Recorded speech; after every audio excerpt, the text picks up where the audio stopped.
3, 2, 1. Hey everyone, you're watching Ash on Comics. My name is Ash, and here is today's comic. Naomi, number 5, from Wonder Comics. Jamal Campbell is a star here, and the art is worth more than the price of admission. Quick spoiler. This should say Jamal Campbell is the star here. Because he is. He is a breakout artist for sure. This is Naomi Unleashed. I did a review of all the previous issues so far, so I figured since this issue is being canceled at 6, I might as well just cover the rest, see how this train wreck goes, shall we? Now, last issue, I gave a pretty positive review. I'm still not on board with the series, but it was getting better from 1 to 4. It was a nice trajectory upwards. There were some really good writing beats and suspense moments, and I was like, even though I kind of knew where it was going, it kept me kind of gripped. Jamal is a star. Like his art isn't just pretty to look at; it carries the story. His facial expressions, his ability to bring out the character in these characters is much needed because the writer is not able to do so. So let's get into Naomi. But first, what are you doing, Ash? I want to give a shout out to my boy Jimmy, or you know him as Comic Quirks. Jimmy's not his real name, it's his nickname. We call him Jimmy because Jimmy is Jimmy Olsen's Superman's best pal. And Jimmy's a good kid. And what up, guys? So he does a review of Naomi as well, and he's done some other stuff. And I want to shout out his channel because he's a friend of the channel, and I like to call him a friend, and I like what he does. And I've been watching YouTube lately. You can see kind of my history here. And you can see my follow list of people. Well, that's not it. But of people I follow.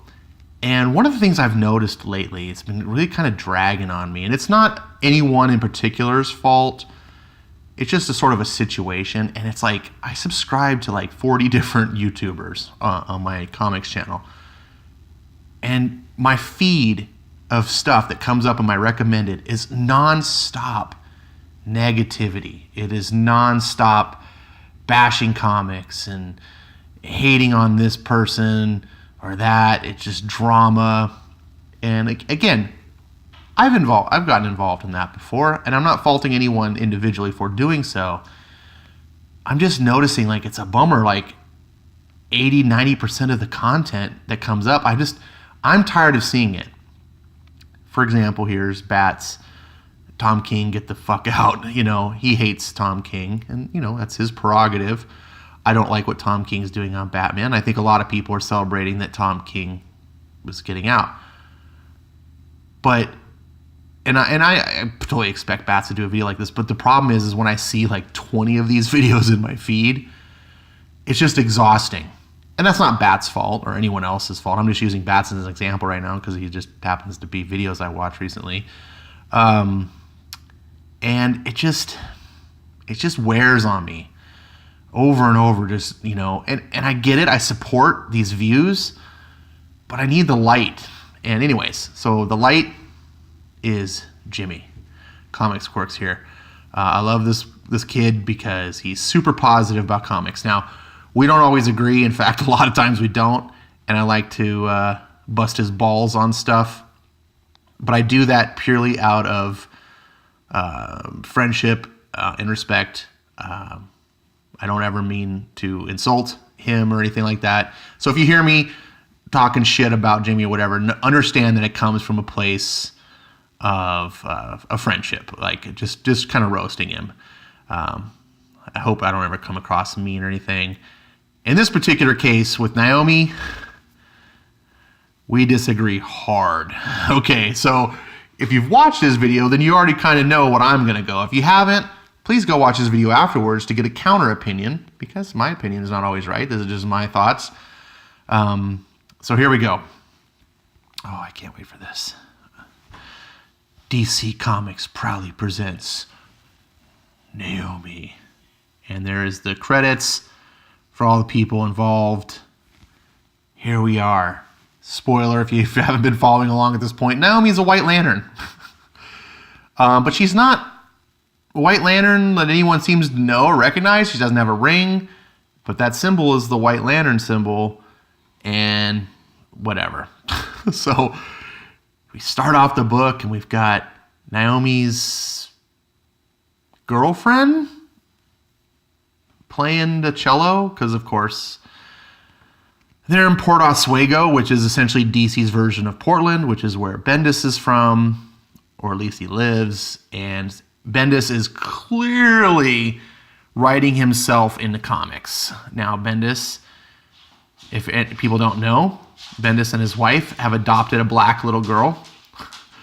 I believe they might actually have two girls, but I'm not 100% certain.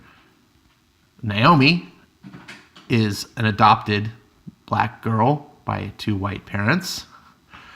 I don't know if their daughter is gay, but this comic seems to hint that Naomi is gay. They never clearly spell it out, but it's weird if she's not. So we get to start off. Psst, Anna, hey, Naomi. It's the middle of the night. Are you running away from home? Apparently in the middle of the night, you sit in your garage that's fully furnished with the garage door open, playing the cello so all your neighbors can just be serenaded to sleep by your beautiful whatever. Plaid pantry. Now? What's going on, you? Oh, look, it's so cute. Look, she's riding this little kid scooter. Whee! Are you in trouble? Anna, do you have any secrets you're keeping from me? Secrets? Is there anything about you that I should know but don't know? It's okay if you do, but you need to tell me, like, now. What drugs are you on? And can I have some? Annabelle, are you serious? Are you? Please, is there anything? Okay. I didn't like the Ghost Clown movie as much as you did, and I didn't want to ruin your night by, shh, baby, listen, this is big. Now, I'm not a girl. So all you girls in the audience, do girls talk to each other like this? When you were a 17-year-old kid and your 17-year-old friend, did you call her baby? Is it about D? Is it about Superman? Yes. Is he your dad? Fucking dipshit. Are you looking at this one? Anna, I found out where I'm from. Brazil? Oh, for fuck's sake. I need you to just believe everything I'm about to say. Can you do that? Oh, let's find out. Oh my God. Okay, the guy at the garage? Yes, D is an alien from outer space. Huh? Wow! Alien special forces or something. A soldier. Wow! Got stuck here, then retired here. Here? And he's your dad? No. My dad? Your dad is the guy I know, the guy who adopted you. Yes, he too is an alien from outer space. He too is like special forces operative dude, but from a completely different species of alien person. No response? All I could think to say is, no way. And cross my eyes like a total dipshit. Sorry, that's not there. And I really think it deserves more than that. You believe me? Wait, so your adopted father is your real father and you're a... No, my adopted father is still my adopted father who just happens to be an alien from outer space.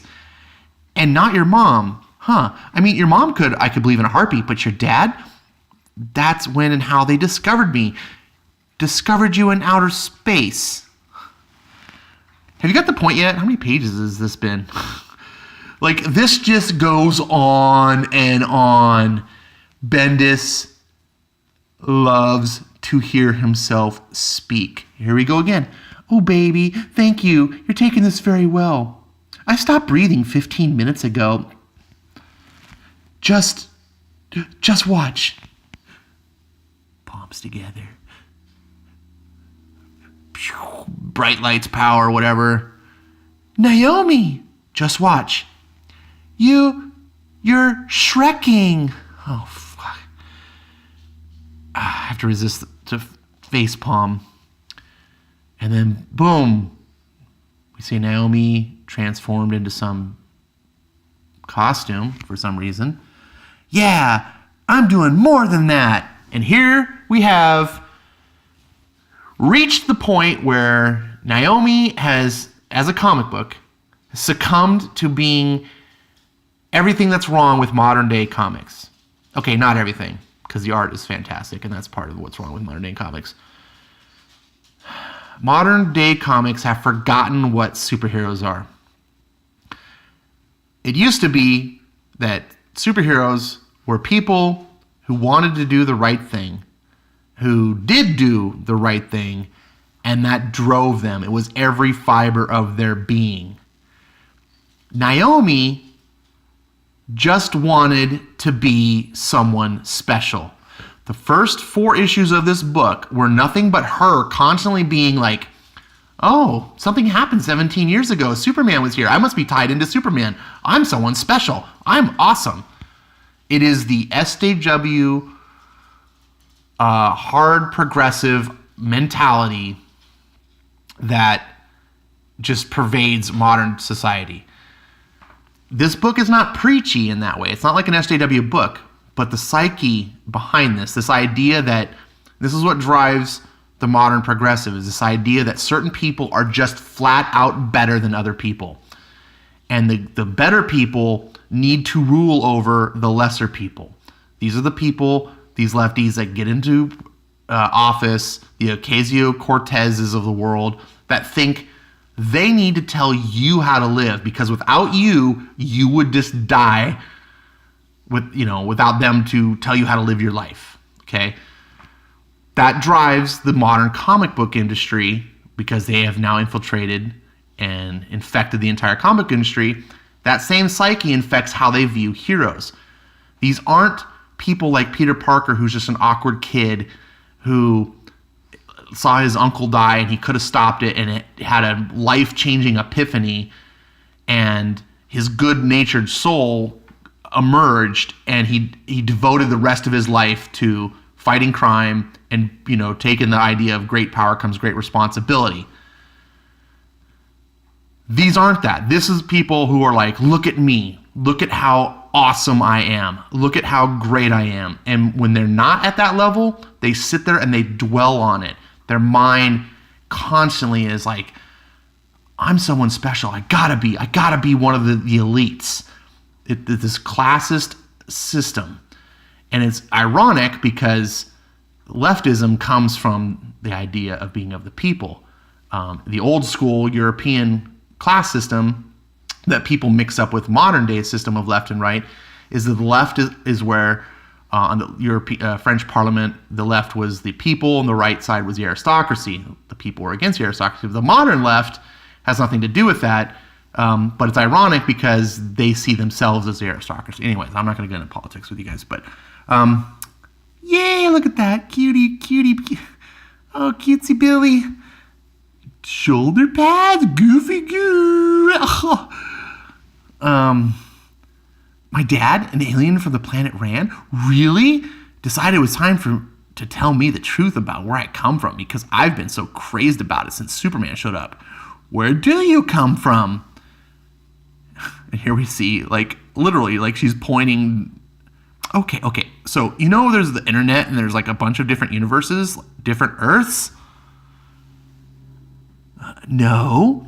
Well, there is, and there is. Where is what where? Other Earths. There's what other where? I'm not from this Earth. See, here we go. And I believe this is all subconscious. I don't believe, like I said, that this is preachy or whatever. This has just invaded the mind of the modern ultra-progressive, that they're seriously, in their subconscious, this is just how they see the world. This is the elite. This is the people that would die. It's like a cute puppy. You love your cute puppy, but you can't just set your cute puppy out in the wilderness and expect him to live. Your cute puppy needs you. He needs you to bathe him and take him to the vet, get his shots, and feed him his breakfast and his dinner every night, maybe give him some treats. Without you, the superior being, your cute puppy would die.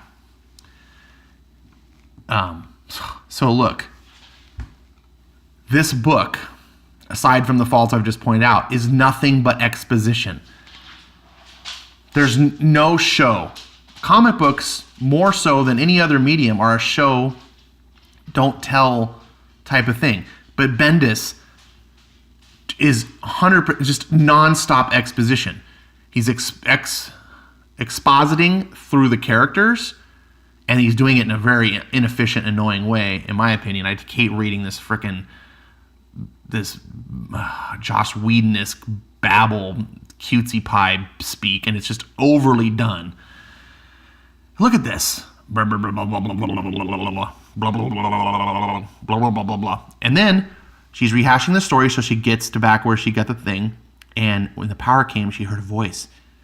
When I first put it on my hand, it dissolved inside me. It didn't hurt. My skin was tingling. My heart was, and then there was a voice. It was, at first, I thought it was my voice. I am told what you're experiencing right now is unique. My voice in your head. Why would you think that was your voice? It sounds exactly like my voice when I hear it played back, and then I realized it was a voice of my thoughts being sent to you my thoughts being sent directly to you. Oh, my daughter, my baby girl. At the time I am recording this message to you, you are still a newborn baby.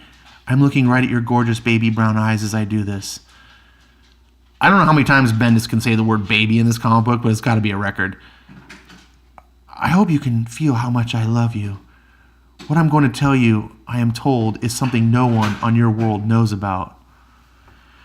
And then we get a big panoramic shot that's kind of a pretty painting or whatever. And then it's just non-stop blah, blah, blah, blah, blah. I mean, I gotta zoom in. Can I even focus? By the time you get this, maybe they will. I hope they do know of us. I hope it inspires you to take what I'm saying very blah, blah, blah, blah, blah. Essentially, oh my God, more exposition. Essentially, there's another Earth.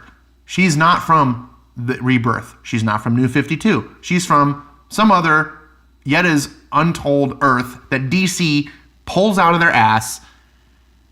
The whole point of Rebirth was to get away, I thought, of all this other shit. To condense it down.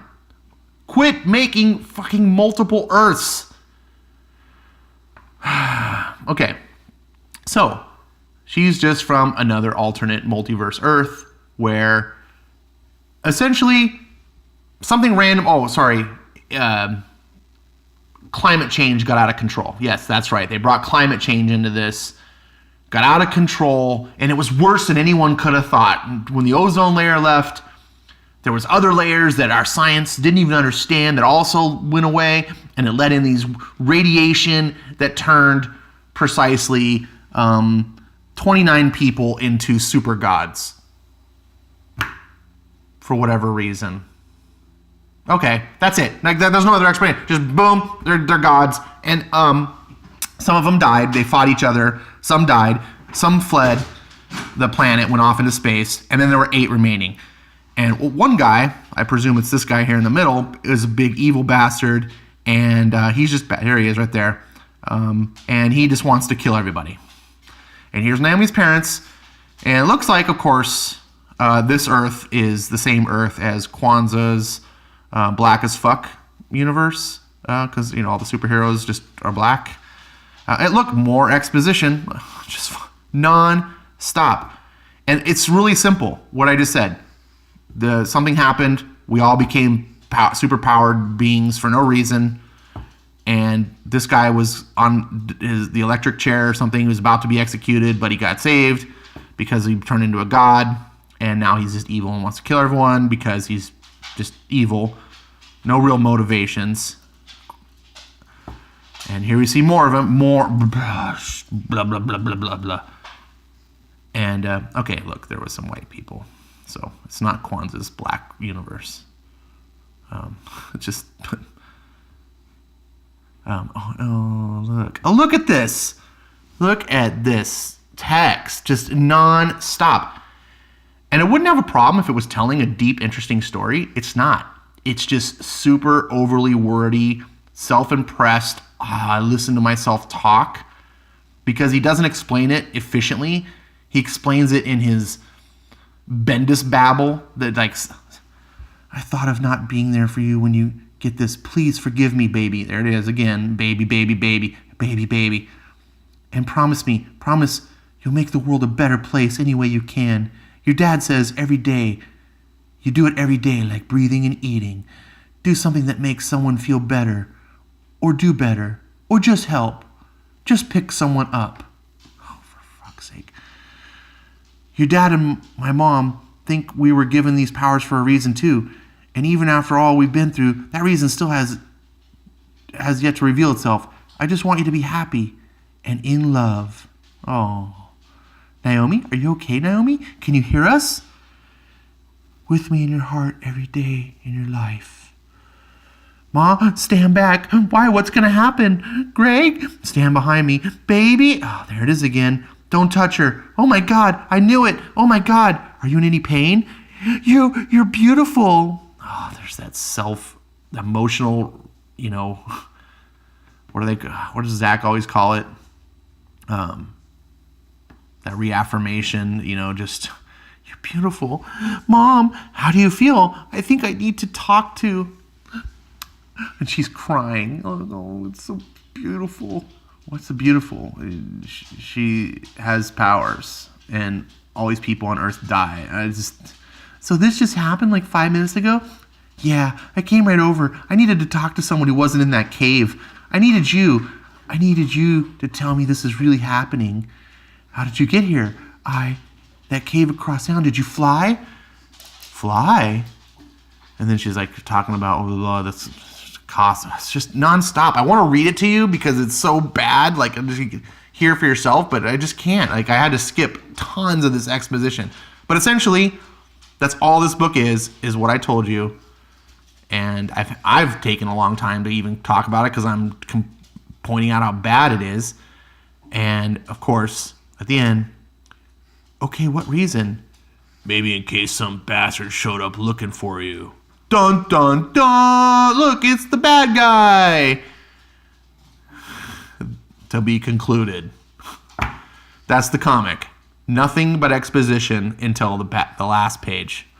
Typical Bendis nonsense. Baffle you with bullshit. I don't understand. The books leading up to this started off bad, was getting better and better, and this is the worst issue by far. This is nonsense. Everything that happens in here, you the reader already know if you read the first 4 issues. This is basically Bendis treating you like you're a fucking moron, like you're this girl, and that your face is like, huh? I just read 4 issues of Naomi and I don't get it? Oh, and here's Bendis saying, let me explain to you, stupid person. And spending page after page. And not once do we ever see in 5 issues of Naomi, ever once, Naomi care about another living soul except herself. She's self-absorbed. She doesn't want to do good. She's never ever thought of like, oh my gosh, look at the problems in the world. I wish I could do something. Never even once hinted at this. She is not a hero at all. She is a self-aggrandizing, I don't want to say a piece of trash. She's not a filthy person. She's just a normal person. But normal people aren't heroes, right? That she's not Riri Williams, psychopath. She's a step up. But she's nothing to want to read about. And I also say, if she's Riri Williams 2.0, this is Rogolzar 2.0. There's nothing interesting about Tentacle Face. He's just a big, bad, force of nature, evil thing that just wants to destroy. Exactly like Rogolzar. He's badder than anyone else. Exactly like Rogolzar.